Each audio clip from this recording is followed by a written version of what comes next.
after his private burial, where he was laid to rest in his favourite church, the Basilica of Santa Maria Maggiore. The tomb of Pope Francis will open to visitors in Rome on Sunday. Officials said hundreds of thousands lined the streets to mourn the Pope as his coffin travelled from the Vatican following his funeral on Saturday. Huge crowds had gathered in St. Peter's Square for the main service, which was attended by dozens of heads of state and royal guests. The Vatican has released new pictures of Pope Francis's tomb, where he was buried yesterday. Our religion editor Ali Makbul reports. St. Peter's, named after the apostle considered by Catholics to be the first pope, the basilica's curved colonnades representing the open arms of an embrace. This was the spectacular backdrop for the farewell to the 266th Pope. Inside the basilica, ahead of the funeral mass, a last chance for visiting dignitaries, including the Prince of Wales, to pay their respects. Sir Keir Starmer, one of dozens of world leaders in attendance. There was applause in the crowd when President Zelensky appeared. But by mid-morning, the invited guests took their seats. Clergy on the right looking out, politicians and sovereigns on the left.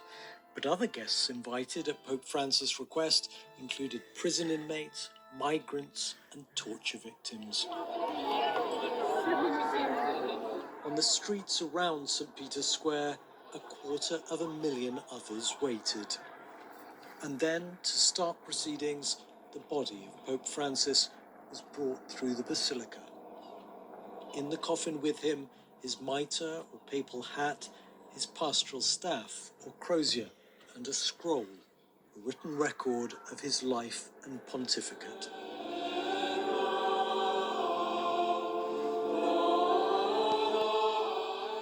There was gentle, spontaneous applause through the huge crowds as the coffin emerged into the light.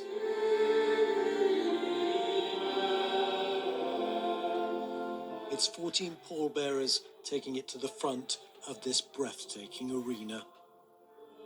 Presenting it to the world, but not on a platform. Pope Francis had asked that his coffin be placed on the ground.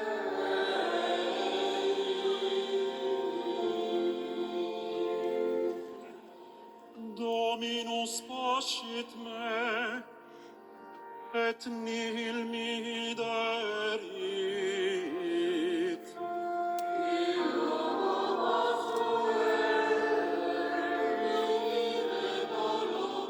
Although elements of the funeral have been simplified following instructions left by Pope Francis himself, the magnitude of the moment is still reflected in the ritual and tradition and spectacle on this stunning stage.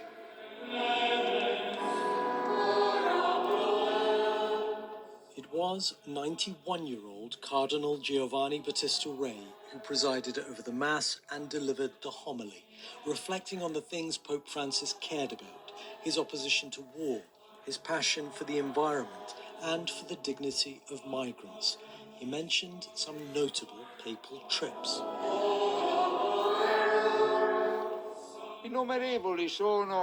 It is significant that Pope Francis' first journey was to Lampedusa, he says, an island that symbolizes the tragedy of migration, with thousands of people drowning at sea, as well as the celebration of a Mass on the border between Mexico and the United States. At talk of these causes, the crowd applauded, though there may have been discomfort for some politicians.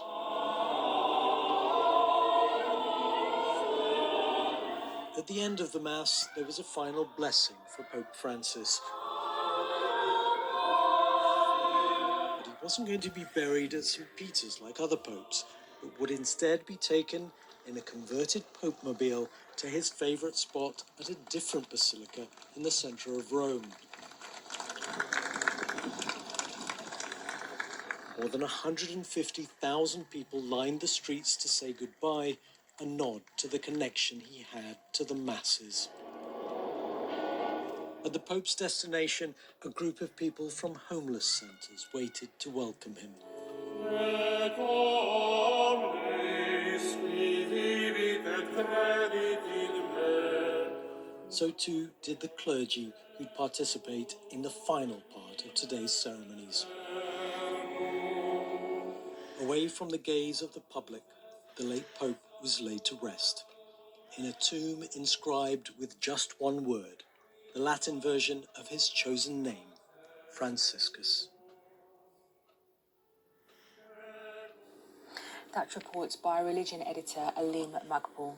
Well, Andrea Tonielli is the media editor for the Holy See. He told me what it was like to be at the Pope's funeral.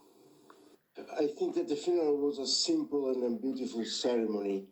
The people of God, the simple faithful, took center stage. 1,000 people participated in the square and the street of Rome. Only 1 week ago, we have to remember, the Pope met for the last time the people's faith. And then I was struck by the meeting between President Trump and President Zelensky, because Francis' cry for peace was what characterized his pontificate to the very end. The meeting between the two presidents was, I think, the last little miracle of Pope Francis.